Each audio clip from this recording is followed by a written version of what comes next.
जय हिंद दोस्तों, उम्मीद करता हूं कि आप सब लोग बेहतर होंगे। स्वागत है आप सभी का एक बार फिर से डेली करंट अफेयर की इस क्लास में। दोस्तों आज हम डिस्कस करने वाले हैं 3 दिसंबर के इंपॉर्टेंट करंट अफेयर के क्वेश्चंस को लेकर। ठीक है, तो चलिए शुरू करते हैं आज के इस लेक्चर को, जिसमें आज का आपका पहला प्रश्न है, हाल ही में क्राकाताव ज्वालामुखी में विस्फोट हुआ, ये कहां पर है? तो ध्यान रखेंगे, क्राकाताव ज्वालामुखी विश्व में एक सक्रिय ज्वालामुखी के तौर पर है और ये इंडोनेशिया में मौजूद है। जब आप इंडोनेशिया की स्थिति को देखेंगे तो ये इंडोनेशिया हिंद महासागर में जब हम पूर्वी क्षेत्र में जाते हैं तो यहाँ एक इंपॉर्टेंट द्वीप है जिसकी राजधानी आपको मिलती है जकार्ता जो है वो इसकी राजधानी है। और पर्यटन की दृष्टि से देखें तो बाली एक इंपॉर्टेंट जगह है, वो भी आपको इंडोनेशिया में ही मिलती है।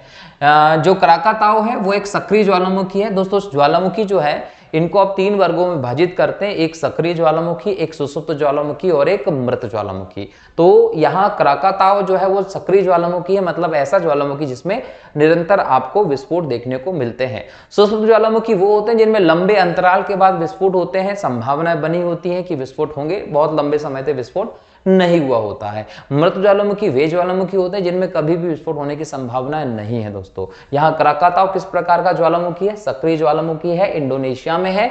और इंडोनेशिया में ये किस क्षेत्र में है? तो सुंडा जलसंधि, आप लोगों ने नाम सुना होगा। सुंडा जलसंधि का जो क्षेत्र है इसके मध्य में आपको क्राकाताव मिलता है, ये ध्यान रखेंगे। ओके, चलिए दूसरी बात ये कि जो क्राकाताव ज्वालामुखी है पीलियन तुल्य ज्वालामुखी है, ये भी इंपॉर्टेंट फैक्ट है जो एग्जाम में पूछा जा सकता है। अब चूंकि सक्रिय ज्वालामुखी की बात हो रही है तो विश्व का सर्वाधिक सक्रिय ज्वालामुखी किलायु है जो हवाई द्वीप पर स्थित है। हवाई द्वीप पर एक और इंपॉर्टेंट ज्वालामुखी के तौर पर मिलता है मौना लोआ, ये भी इंपॉर्टेंट ज्वालामुखी है जिसमें हाल ही में कुछ समय पहले विस्फोट देखने को मिला था। अगर हम बात करें दोस्तों एक ज्वालामुखी जो सबसे ज्यादा एग्जाम में पूछा जाता है वो स्ट्राम्बोली है। स्ट्राम्बोली इटली के क्षेत्र में आता है, भूमध्य सागर में अवस्थित है और इसे भूमध्य सागर का प्रकाश स्तंभ भी कहते हैं। एवरेज हर 15 मिनट में इसमें एक विस्फोट होता है दोस्तों, जिसके कारण पूरे आसमान में उजाला सा फैल जाता है भूमध्य सागर के क्षेत्र में। इसलिए स्ट्राम्बोली ज्वालामुखी जो है उसको भूमध्य सागर का प्रकाश स्तंभ भी कहा जाता है। तो ये हम लोगों ने बात की दोस्तों ज्वालामुखी की। और जब एग्जाम में प्रश्न आ जाता है कि ज्वालामुखी क्या है, तो धरातल पर वह दरार या छिद्र जहां से पृथ्वी के अंदर का गर्म तप्त तरल मैग्मा लावा बाहर आता है, उस छिद्र को या दरार को आप ज्वालामुखी के नाम से जानते हैं। ये भी आप लोगों को ध्यान रखना एग्जाम के पॉइंट ऑफ व्यू से। ठीक, अगला प्रश्न देखें। अगला प्रश्न है, हाल ही में एशिया के सबसे बड़े ओपन एयर व्यापार मेले बाली यात्रा का आयोजन कहां हुआ है? तो बाली यात्रा दोस्तों ये एक फेस्टिवल भी है हमारे देश के एक महत्वपूर्ण राज्य जिसका नाम है उड़ीसा का। उड़ीसा में बाली यात्रा फेस्टिवल है दोस्तों जो हर साल मनाया जाता है। इस साल ये 27 नवंबर से मनाया जा रहा है। लगभग 7 दिन तक चलने वाला ये त्योहार है और इसी को हम बोल सकते हैं कि ओपन एयर व्यापार मेले के नाम से जानते हैं। और एशिया का सबसे बड़ा व्यापार ओपन व्यापार मेला उड़ीसा में अभी हाल ही में हुआ है। कब से? 27 नवंबर से उड़ीसा के कटक में। कितने दिन तक चलेगा? 7 दिन तक लगातार चलने वाला है, ये ध्यान रखिएगा। अब इसको बाली यात्रा का इंपॉर्टेंट क्या है दोस्तों? तो ध्यान रखें कि ये प्राचीन काल में अगर हम देखें उड़ीसा के जो लोग हैं वो पूर्वी एशिया के जो देश हैं दक्षिण पूर्वी एशिया की तरफ जाएंगे, जिसमें आप इंडोनेशिया चले जाएं, आप दक्षिण के कुछ क्षेत्र जाएं, श्रीलंका जाएं, तो समुद्र में लंबी लंबी यात्रा में उड़ीसा के लोग जाया करते थे। ठीक है, तो इन यात्राओं की स्मृति में ही उड़ीसा में ये बाली यात्रा जो त्योहार है, जो उत्सव, उसका आयोजन किया जाता है और इसके दौरान ही सबसे बड़ा ओपन एयर व्यापार मेला भी आयोजित किया गया है। ठीक है, कहां? उड़ीसा में। ठीक, अगला प्रश्न है, एंड्री राजोएलिना किस देश की राष्ट्रपति बनी है? तो एंड्री राजोएलिना जो है वो मेडागास्कर की राष्ट्रपति बनी है। मेडागास्कर हिंद महासागर का सबसे बड़ा द्वीप है, अफ्रीका के पूर्व में स्थित है। अगर हम दक्षिण पूर्वी अफ्रीका की तरफ जाते हैं तो वहां पर आपको मेडागास्कर द्वीप मिलेगा। हिंद महासागर का सबसे बड़ा द्वीप तो है ही है, साथ ही विश्व का चौथा बड़ा द्वीप भी है मेडागास्कर। ठीक है दोस्तों, चलिए इसकी राजधानी अगर आपसे पूछ ले तो याद रखिएगा अतनानारिवो इसकी राजधानी है। ये भी लिख के रख लीजिए, एग्जाम में आए तो लगा दीजिएगा। तो ये मेडागास्कर की राष्ट्रपति थी एंड्री राजोएलिना। ओके, अगला प्रश्न है, मिचोंग चक्रवात का नाम किस देश ने दिया है? दोस्तों मिचोंग चक्रवात जो है उसका नाम म्यांमार ने दिया है। ये याद रखिए, बंगाल की खाड़ी में चक्रवात की स्थिति बन रही है और ऐसा अनुमान लगाया जा रहा है कि 5 दिसंबर 2023 को, यानी कि बोल सकते हैं कि अभी हम देखें तो भारत के पूर्वी तट से ये टकराने वाला है। 5 दिसंबर 2023 को भारत के पूर्वी तट, तमिलनाडु से अगर हम शुरू करें तो उड़ीसा, आंध्र प्रदेश के जो क्षेत्र है यहां तक इसका प्रभाव ज्यादा देखने को मिलेगा। जब नरेंद्र मोदी जी ने हाल ही में मध्य प्रदेश और राजस्थान और छत्तीसगढ़ में चुनाव की विजय का लेकर धन्यवाद देने के लिए जो अभी कार्यक्रम हुआ था दिल्ली की बीजेपी कार्यालय में, उसमें भी इसको लेकर चिंता व्यक्त की थी। भारत सरकार पूर्वी तट पर आने वाले इस चक्रवात को लेकर बहुत ज्यादा अलर्ट पे है और प्रशासन व्यवस्था में पूरी तरीके से ध्यान दिया जा रहा है, क्योंकि पूर्वी तट को यह सबसे ज्यादा प्रभावित करने वाला होगा। तो क्वेश्चन के हिसाब से मिचोंग चक्रवात जो है उसका नाम किसने दिया है? म्यांमार ने दिया है। ठीक है, चक्रवात क्या होते हैं दोस्तों? हवा का चक्रीय प्रवाह करते हुए आगे बढ़ना ही चक्रवात कहलाता है। और ये अगर देखें तो शीतोष्ण कटिबंधीय और उष्ण कटिबंधीय दो भागों में बांटे जा सकते हैं। शीतोष्ण कटिबंधीय चक्रवात प्रायः स्थलीय क्षेत्र में आते हैं और उष्ण कटिबंधीय चक्रवात जलीय क्षेत्र में बनते हैं। तो जो मिचोंग होगा दोस्तों, ये उष्ण कटिबंधीय चक्रवात होगा जो बंगाल की खाड़ी में बन रहा है। यहां से ये भारत के पूर्वी तटीय इलाके की ओर बढ़ेगा। तमिलनाडु, आंध्र प्रदेश, उड़ीसा को इससे ज्यादा प्रभाव होने की संभावना है, इसलिए यहां पर अलर्ट जारी कर दिया है। ठीक, अब यहां नाम की बात करें, चक्रवातों का नामकरण, तो चक्रवातों का जो नाम है दोस्तों वो 2004 से प्रक्रिया प्रारंभ हुई है। अगर हम देखें बंगाल की खाड़ी और अरब सागर के क्षेत्र में आने वाले चक्रवातों के नामकरण की जो प्रक्रिया है वो 2004 से प्रारंभ हुई है। सन 2000 में इसके लिए एक पैनल बनाया गया था। पैनल किसने बनाया था? तो संयुक्त राष्ट्र के सामाजिक और आर्थिक संस्था जो है, साथ ही साथ विश्व मौसम विज्ञान संगठन जो है, इनके द्वारा सन 2000 में एक पैनल बनाया गया था, जिसके माध्यम से 2004 से चक्रवातों के नामकरण की प्रक्रिया हिंद महासागर और बंगाल की खाड़ी क्षेत्र में शुरू हुई है। नाम देने की जरूरत क्यों है दोस्तों? दुनिया में हम देखें, विशेष तौर पर हम बंगाल की खाड़ी में देखें, हिंद महासागर के इस पूरे जोन में अगर देखें, अरब सागर के क्षेत्र में देखें, तो कई सारे चक्रवात देखने को मिलते हैं। तो चक्रवातों का नाम रखने से उनका अलग अलग रूप से विभाजन किया जा सकता है, उनको पहचाना जा सकता है नाम के आधार पर और उनकी प्रभावकारिता को उस हिसाब से निपटने की व्यवस्था में ला सकते हैं, इसलिए नाम दिया जाता है चक्रवातों का। और 2000 से में पैनल बना, 2004 से नाम रखने की प्रक्रिया शुरू की। इस पैनल में प्रारंभ में 8 देश थे, ये ध्यान रखिएगा। 8 देश कौन कौन से थे? तो याद रखें, भारत, बांग्लादेश, ठीक है, Sri Lanka, Myanmar, Maldives, Thailand, Oman. ठीक है, ये देश थे। कौन कौन से? Bharat, Bangladesh, Sri Lanka, Myanmar, Maldives, Thailand, Oman. इसके अलावा एक देश का नाम बोल लीजिए, पाकिस्तान। तो 8 देशों का ये पैनल बना था। बाद में इसमें दोस्तों 8 के अलावा देखें तो सऊदी अरब को भी जोड़ लिया गया, इसमें यूएई को भी जोड़ लिया गया है, इसमें ईरान को जोड़ लिया गया है, इसमें कतर को जोड़ लिया गया है, इसमें यमन को जोड़ लिया गया है। तो देखिए 1 2 3 4 5, ये 5 जुड़ गए। 8 पहले से थे, ये मिला लीजिए, तो टोटल 13 देश होगा इस पैनल में जो हिंद महासागर और बंगाल की खाड़ी क्षेत्र में आने वाले चक्रवातों का नामकरण करते हैं।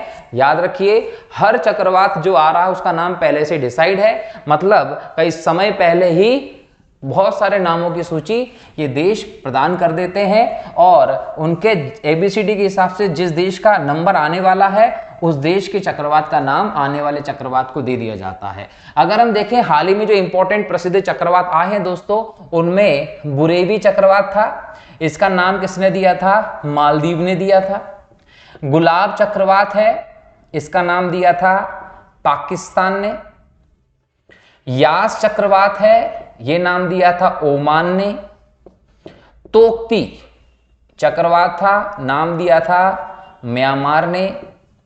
निवार इंपॉर्टेंट चक्रवात था, ये नाम दिया था ईरान ने। ओखी जिसका मतलब होता है आंख, ये चक्रवात था जिसका नाम दिया था बांग्लादेश ने। गति चक्रवात का नाम दिया था भारत ने।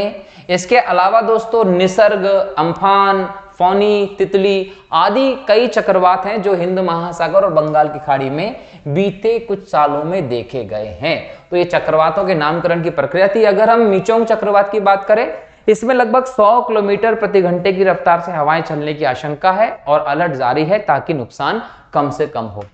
अगला प्रश्न है, बीसीसीआई ने भारतीय टीम के हेड कोच के रूप में किसका कार्यकाल फिर से बढ़ा दिया है? राहुल द्रविड़ पिछले 2 साल से भारतीय क्रिकेट टीम के बोल सकते कोच है और कोच के तौर पर इनका कार्यकाल इस विश्व कप जो 2023 में हुआ है 50 ओवर का, जिसको ऑस्ट्रेलिया ने जीत लिया है।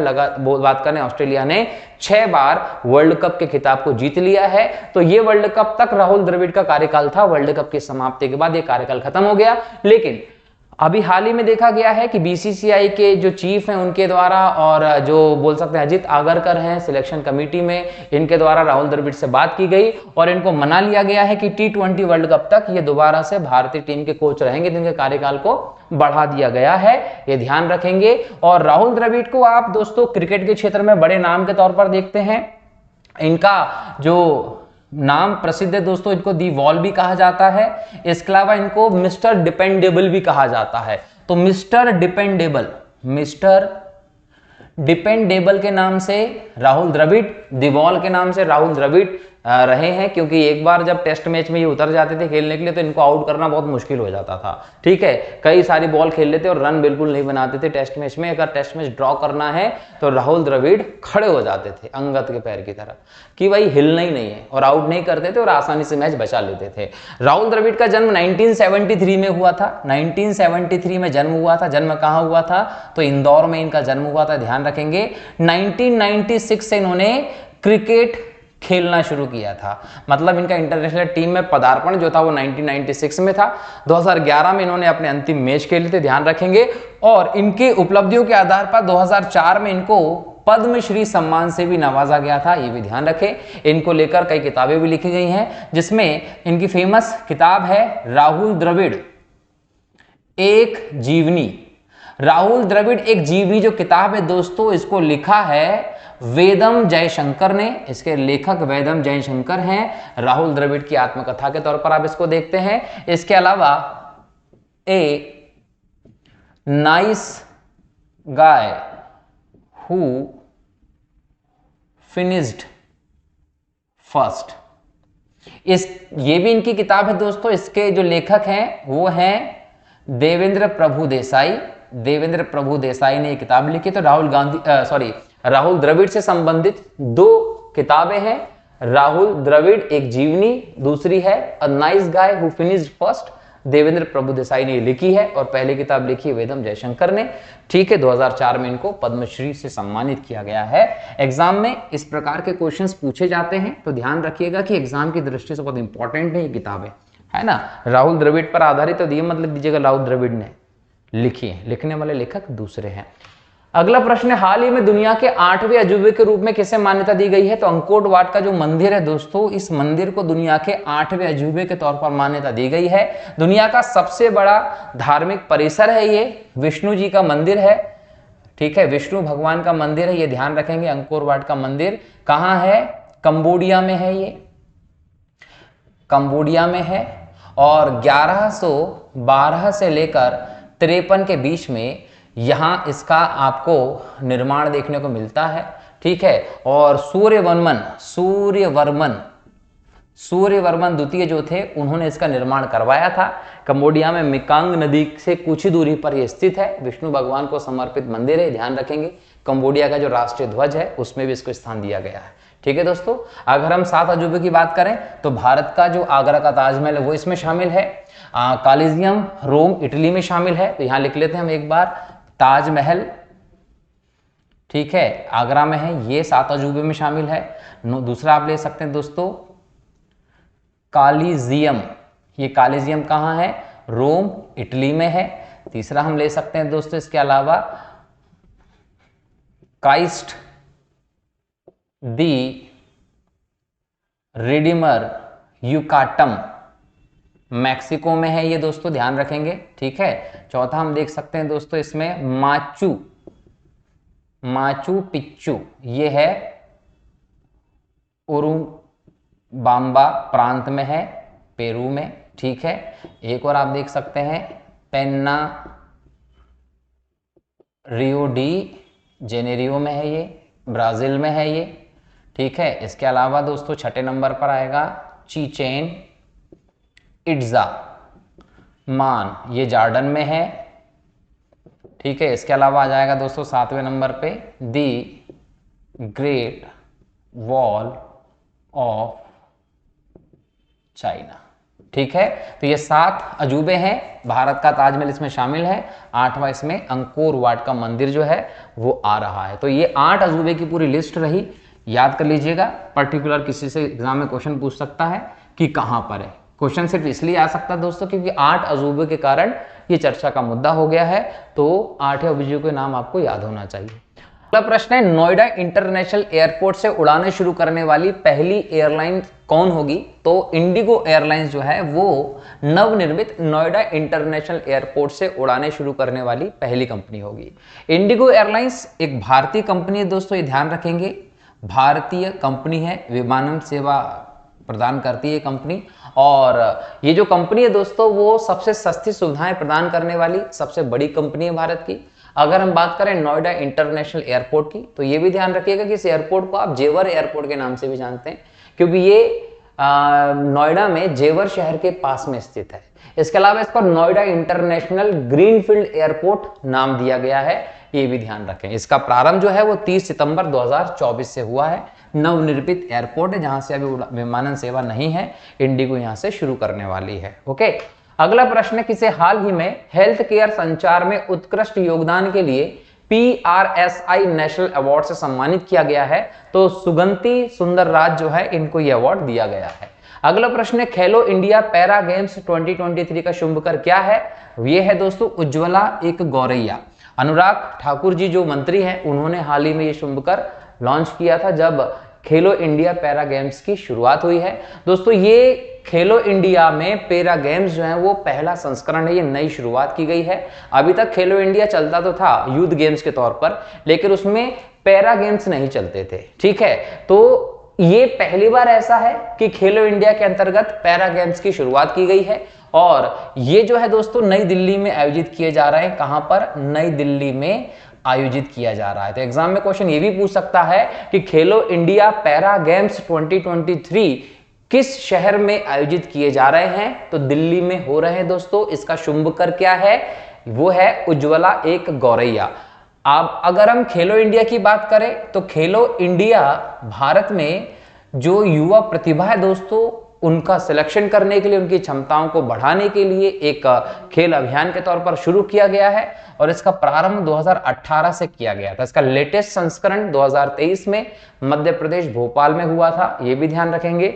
18 वर्ष से कम आयु के जो खिलाड़ी हैं वो इसमें शामिल होते हैं देश भर से, ये भी ध्यान रखना है, ठीक है। 2023 में कहां हुआ है? तो ये हुआ है मध्य प्रदेश के भोपाल में। लेकिन अगर एग्जाम में पूछ ले कि खेलो इंडिया पैरा गेम्स 2023 का शुभकर क्या है? उज्ज्वला एक गौरैया।